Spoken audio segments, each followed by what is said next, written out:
ሰላም ተማሪዎች እንዴት ናችሁ? በዚህ ቪዲዮ ከግሬድ 11 ሂስትሪ ከዩኒት 1 የወጡ ጥያቄዎችን እናያለን። 10 ጥያቄ ነው። ኤክስፕላኔሽን እና መልስ እዛው ላይ አለ። አሸንያቸው አንደኛ which one of the following is not true about Ethiopian studies? A. It was started by American named Job Ludolf. B. Aleka Taye and Aleka Asme Georgis were church historians.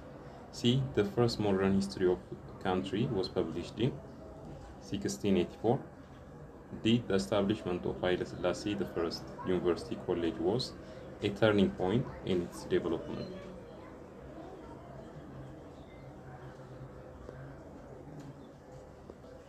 እና ትክክለኛ መልስ የሚሆነው ሲ ላይ ያለው ነው። ይሄኛው ነው። ምክንያቱም ናት ትሩ እያለ ስለሆነ ኤክስፕላኔሽኑ ነው። The first modern history of country was published in 1684 የሚለው ናት ትሩ ነው።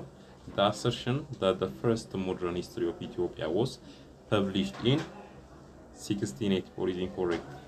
Ludolf's work predates this, as Historia Aetopica was published in 1681 በ1681 ነው።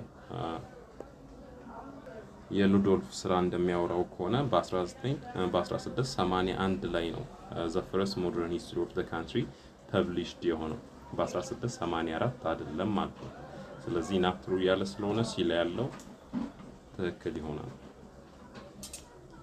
ሁለት which of the following best explains the term historiography? A. The study of history and science. B. The study of history of a nature. C. The study of writing of history. D. The study of the history of human species. እና ትክክለኛው መልስ የሚሆነው ሲ ላይ ያለው ነው። ሂስቶሪዮግራፊ ማለት the study of writing of history ነው። Explanation on neo. Historiography is the study of the methods and principles used by historians to write history. እና ሂስቶሪያኖች ሂስትሪን ለመጻፍ የሚጠቀሙት ፕሪንሲፕል ነው ሂስቶሪዮግራፊ የምንለው። It involves examining how historical interpretations are shaped, the biases that may exist in historical accounts, and the evolution of historical writing over time. እና አሁን የጠቀስኩላችሁን እነዚህን ኢንቮልቭ ያደርጋቸዋል። ኢን ጀነራል ደግሞ ሂስቶሪዮግራፊ የምንለው ሂስቶሪያኖች ሂስትሪያቸውን ሂስትሪ ለመጻፍ የሚጠቀሙት ሜተዶች ናቸው ወይም ፕሪንሲፕሎች ናቸው ብላችሁ ማየት ትችላላችሁ። ሂስቶሪዮግራፊ የሚለውን ወርድ ማለት ነው። ሶስተኛ what is hagiography? A piece of travel literature. B. A piece of writing about hygiene. C. An account of daily activities of a monarch. D. A writing about the life and miracles of a saint. እና እንደምታዩት መልሱ ዲ ላይ ያለው ነው። ሃጊዮግራፊ ማለት a writing about the life and miracles of a saint ነው። ኤክስፕላኔሽኑን ስናይ እዚህ ጋር ሃጊዮግራፊ refers to the writing of the lives of saints or the study of literatures related to the lives of saints. እና ሃጊዮግራፊ ማለት ቅዱሳን ሴንቶች ወይም ሴንቶች ስላሳለፉት ህይወታቸው መጽሐፍ ነው ወይም ደግሞ ስለሰሩት ሚራክላቸው መጽሐፍ ነው ሃጊዮግራፊ የምንለው። It often includes accounts of the saints' life, virtues, and miracles attributed to them. አራተኛ any information about the past can qualify as history when it is A.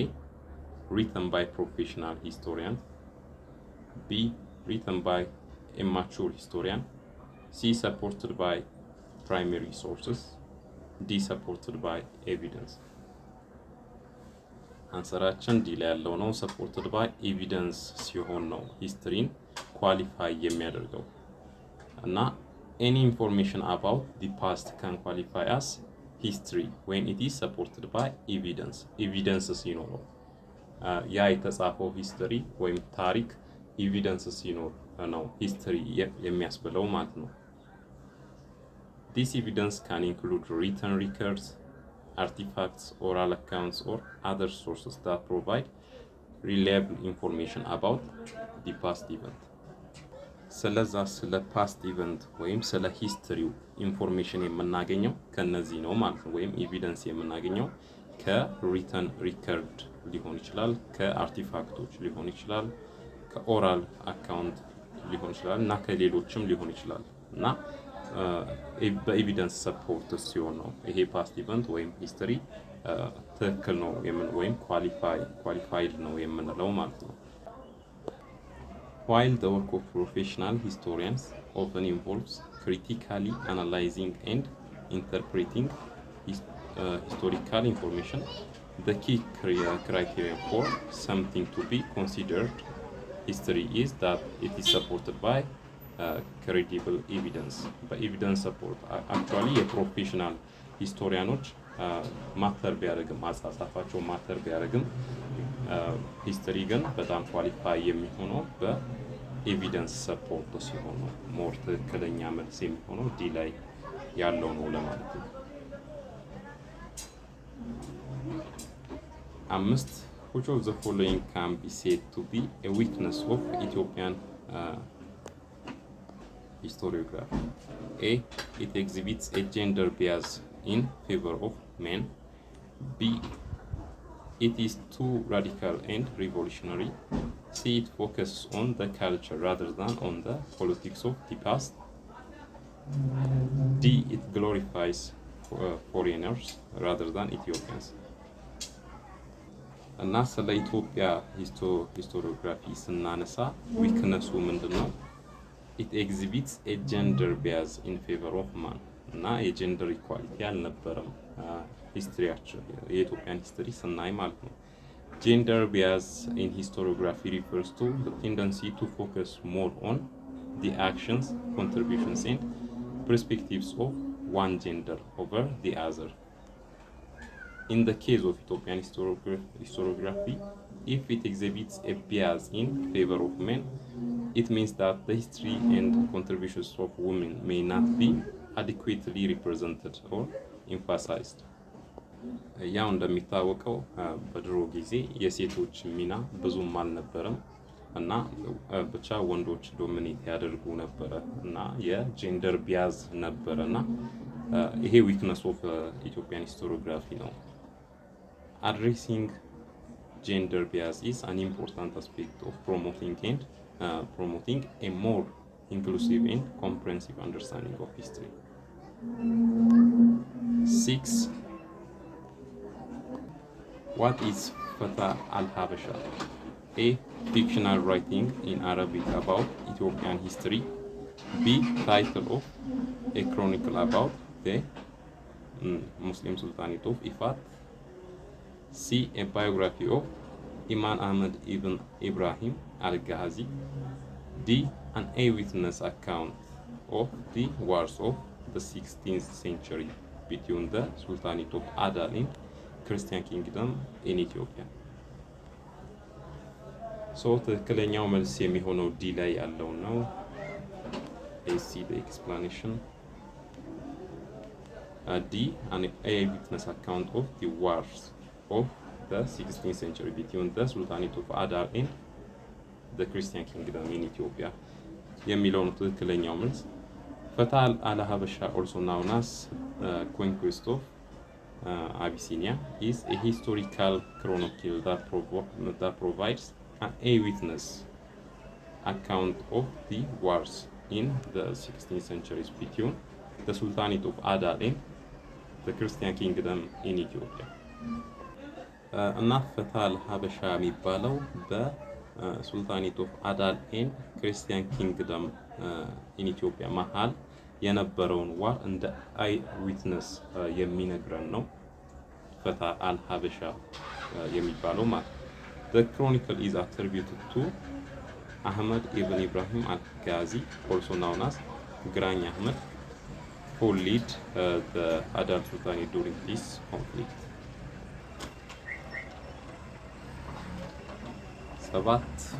What was the role of chroniclers in Imperial Ethiopia? A. To write critical histories of the state. B. To compose and publish prayer books. C. To write truthful accounts of daily events. D. The record events according to the views of the kings.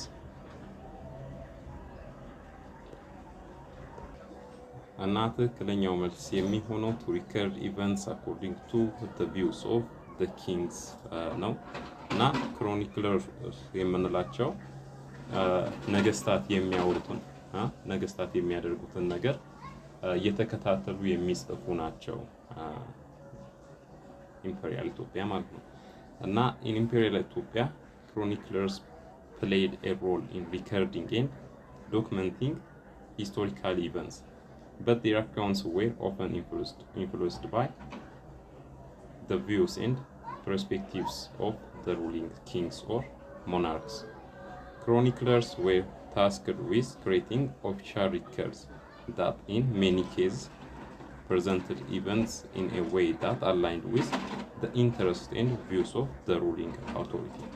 እና እየገዙ የነበሩ ሰዎች ወይም ነገስታት የሚያደርጉትን ወይም እነሱ የሚያወሩትን ነገር ሪከርድ እያደረጉ ነው የሚሉት እየጻፉ ነው የሚሉት የነዚህ ሮል ይሄ ነበር። የክሮኒክለርስ ሮል ይሄ ነበር። ስምንተኛ which of the following is true about history as a field of study? A. It is written on the basis of written sources only. B. It is written on the basis of both written and oral sources. C. It gives more importance to fossils and artifacts than to oral traditions. D. It gives more importance to eyewitness accounts rather than to written documents. So የዚህኛው መልስ B ላይ ያለው ነው። It is written on the basis of both written and oral sources. History as a field of study relies on a variety of sources, including both written and oral sources. While written documents provide valuable records of past events, oral traditions, artifacts, fossils, and other archaeological evidence also contribute to understanding of history. A comprehensive approach to history involves utilizing a range of sources to construct a more complete and nuanced interpretation of the past. In which of the following languages did the court chroniclers of Imperial Ethiopia wrote their accounts? A. Ge'ez, B. Agaw, C. Latin, D. Amharic. በግዕዝ ነበረ ሲጽፉ የነበሩት እና the court chroniclers of Imperial Ethiopia wrote their accounts in Ge'ez. Ge'ez, also known as Ge'ez, is an ancient Ethiopian language that has historical significance and is associated with the Ethiopian Orthodox Tewahedo Church. It was the language used for religious and scholarly writings, including historical chronicles during the imperial period in Ethiopia. 10. Aquilon tools are associated with A. Hominids, B. Homo erectus, C. Homo habilis, D. Homo sapiens. እና መልሳችን ቢ ላይ ያለው ነው። ከሆሞ ኢሬክተስ ጋር ነው አሶሺየትድ የሚሆነው አኪለን ቱልስ የሚባለው። Aquilon tools are associated with Homo erectus. The Aquilon tool tradition is characterized by distinctive large bifacial handles and calibers. እና እነዚህ large bifacial handles እና calibers የሚባሉት ከሆሞ erectus ጋር ነው associated የሚሆኑት። These tools were used by Homo erectus, an early hominid species that lived approximately 1.9 million to 200,000 years ago. So ለዛሬ ያስኩላችሁ ከግሬድ 11 ሂስትሪ ቻፕተር 1 የወጡ ጥያቄዎች ይህን ይመስላሉ። በቀጣይ ቪዲዮም ልክ እንደዚሁ 10 ጥያቄ ከኢንትራንስ የወጡትን ጥያቄ ይዤላችሁ እመጣለሁ። ላይክ እንደዚሁ አንሰር እና ኤክስፕላኔሽን ጨምሬ ማለት ነው። እና ከዚህ ኋላ የኢንትራንስ ቪዲዮዎችን የምንለቀው ለኢንትራንስ ታስቦ የተዘጋጀ ዩቲዩብ ቻናል አለ። እሱ ላይ ነው የምንለቀው። ማትሪክ ኤግዛም ይባላል። ከዚህ በኋላ የምሰራቸውን ቪዲዮዎች እዛ ላይ ታገኛላችሁ። ለኢንትራንስ የምንለቃቸውን ቪዲዮዎች ማለት ነው። ማትሪክ ኤግዛም ብላችሁ ሰርች ማለት ትችላላችሁ። ኦሬዲ የተሰሩ ቪዲዮዎችም አሉት። ከዚህም በኋላ የምንሰራቸውን እዛ ላይ ነው የምንለቀው። ኢትዮጵያን ኤጁኬሽን ላይ አንለቅም ማለት ነው ከዚህ በኋላ። ሶ ማትሪክ ኤግዛም ላይ መከታተል ትችላላችሁ። ማትሪክ ኤግዛም በአፕሊኬሽንም አለ ከፈለጋችሁ፣ በአንድሮይድ አፕሊኬሽን ፕላስ ደግሞ ዩቲዩብ ቻናልም አለው። የኢንትራንስ ቪዲዮዎችን እየሰራን እየለቀቀን ነው እዛ ላይ እና አብዛኛውን የኢንትራንስ ቪዲዮዎች እዛ ላይ ታገኛላችሁ ከዚህም በኋላ የምንለቃቸው ማለት ነው። ስለዚህ እሱን ቻናል ሰብስክራይብ አድርጋችሁ ኖቲፊኬሽን እንዲገባ አድርጉ። አቢ ጉዴ